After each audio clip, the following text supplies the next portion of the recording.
1965, Indianápolis era o coração da América.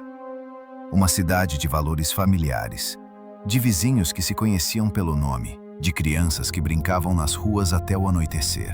Mas em uma casa modesta, na 3850 East New York Street, um segredo estava sendo guardado. Um segredo que, quando revelado, não apenas chocou a cidade, mas expôs a capacidade humana para a crueldade de uma forma que poucos poderiam imaginar. Esta é a história de Sylvia Likens, uma adolescente de 16 anos, deixada aos cuidados de uma mulher que deveria protegê-la. Em vez disso, por 3 meses, ela foi a vítima central de um pesadelo orquestrado não por um monstro solitário escondido nas sombras, mas por uma dona de casa, seus filhos e, de forma mais chocante, por uma vizinhança inteira que sabia, assistiu e, por vezes, participou. Este não é um teorema sobre quem cometeu o crime. Nós sabemos quem foram. Este é um teorema sobre o porquê. Por que uma comunidade inteira se tornou cúmplice de um dos atos de tortura mais depravados da história americana? E por que a justiça, no final, falhou de forma tão espetacular? Este é o caso que o promotor chamou de o crime mais terrível já cometido no estado de Indiana. Vocês vão lá pro porão.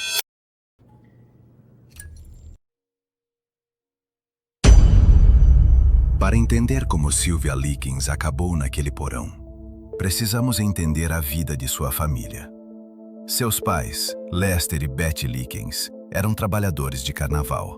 Uma vida nômade, de cidade em cidade, vendendo doces e refrigerantes. Era uma existência instável e, por isso, Sylvia e sua irmã mais nova, Jenny, que sofria de pólio, eram frequentemente deixadas com parentes.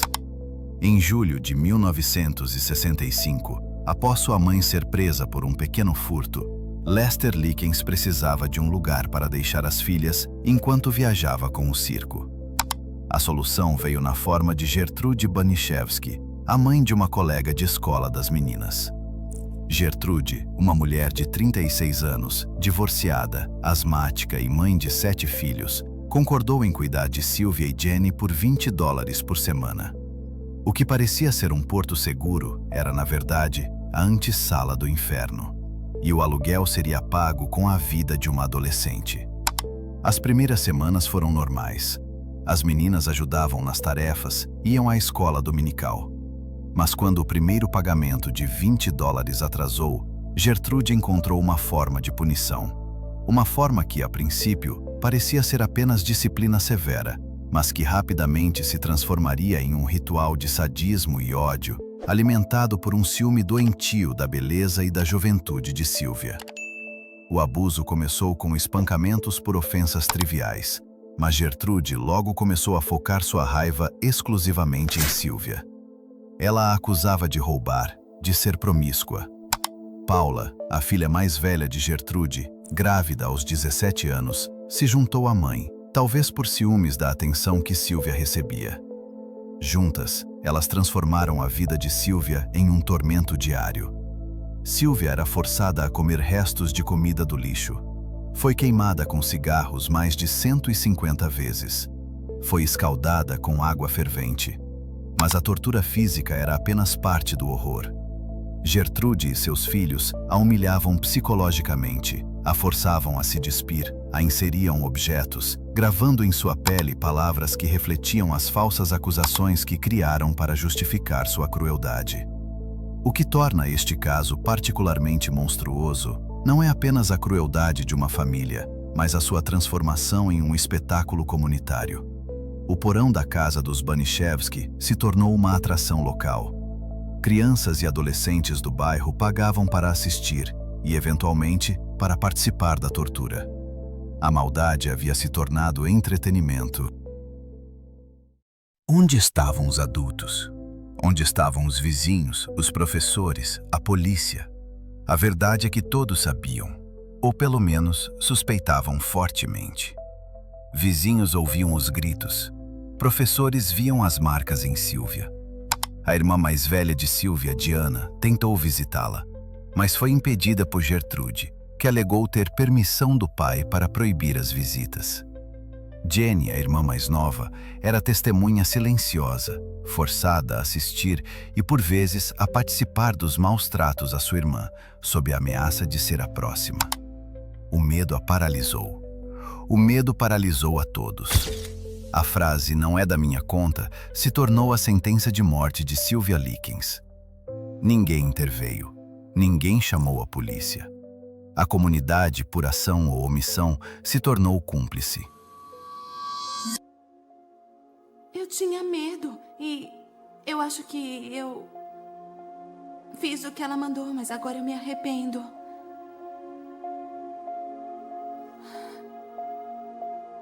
Em 26 de outubro de 1965, após 3 meses de maus tratos ininterruptos, o corpo de Sylvia não aguentou mais. Ela morreu no porão, vítima de uma hemorragia cerebral, choque e desnutrição severa. Quando a polícia finalmente chegou, alertada por uma denúncia tardia, encontraram uma cena de horror que assombraria até os investigadores mais experientes. O corpo de Sylvia tinha a inscrição: "Eu sou uma prostituta e tenho orgulho disso", gravada em seu abdômen. O julgamento que se seguiu parecia ser uma formalidade para garantir a justiça. Mas a justiça, neste caso, se provaria tão doentia quanto o próprio crime. O julgamento de Gertrude Baniszewski e dos outros participantes foi um evento midiático. O promotor, Leroy New, descreveu o caso como o mais diabólico da história de Indiana. As evidências eram esmagadoras. O testemunho de Jenny, embora traumatizada, foi crucial. Gertrude foi condenada por homicídio em 1º grau e sentenciada à prisão perpétua. Sua filha Paula, por homicídio em 2º grau. Os outros, incluindo os filhos de Gertrude e os vizinhos adolescentes, receberam sentenças por homicídio culposo. Parecia que, finalmente, a justiça havia sido feita. Mas a história não termina aqui. Gertrude Baniszewski, a arquiteta do terror, a mulher que orquestrou a tortura e morte de uma adolescente, não passaria o resto de seus dias atrás das grades. Nenhum deles passaria. Achei que tinha te ensinado. Em 1985, após cumprir apenas 20 anos, Gertrude foi libertada em liberdade condicional, apesar dos protestos massivos. Ela mudou de nome e desapareceu, morrendo de câncer de pulmão em 1990. Seus filhos e os vizinhos cumpriram sentenças ainda mais curtas, a maioria saindo da prisão em menos de 2 anos. Paula, a filha sádica, foi libertada em 1972. Chegou a trabalhar como auxiliar de professora antes de seu passado ser descoberto. A maioria dos culpados viveu vidas longas e livres. A justiça para Sylvia Likens nunca chegou de fato. Eles diziam que ela não sentia nada, mas eu sentia. Eu via ela chorando, mas eu acho que ela não chorava mais porque não tinha mais lágrimas.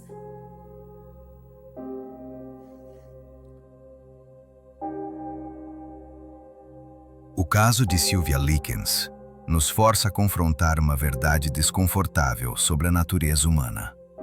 A maldade de Gertrude Baniszewski é inegável, mas ela não agiu sozinha. Ela foi a catalisadora, mas a crueldade latente em seus filhos e nos jovens da vizinhança encontrou um terreno fértil para florescer. O caso se tornou um estudo clássico sobre o efeito de grupo, sobre como a responsabilidade se dilui quando compartilhada por muitos. O que leva crianças e adolescentes a participarem de atos tão hediondos? O que leva uma comunidade inteira a fechar os olhos para o horror que acontece ao lado? A história de Sylvia Likens não é apenas a história de um assassinato. É a história de uma falha coletiva. Uma falha de empatia, de coragem, de humanidade. Como legado, o caso levou a mudanças significativas nas leis de denúncia obrigatória de abuso infantil em Indiana. Um pequeno consolo para uma tragédia de proporções imensas. A memória de Sylvia Likens permanece como um aviso sombrio, um lembrete de que os monstros mais assustadores não são aqueles que se escondem em contos de fadas, mas aqueles que vivem ao nosso lado, por trás de portas fechadas, prosperando no silêncio e na indiferença de homens e mulheres de bem que escolhem não fazer nada.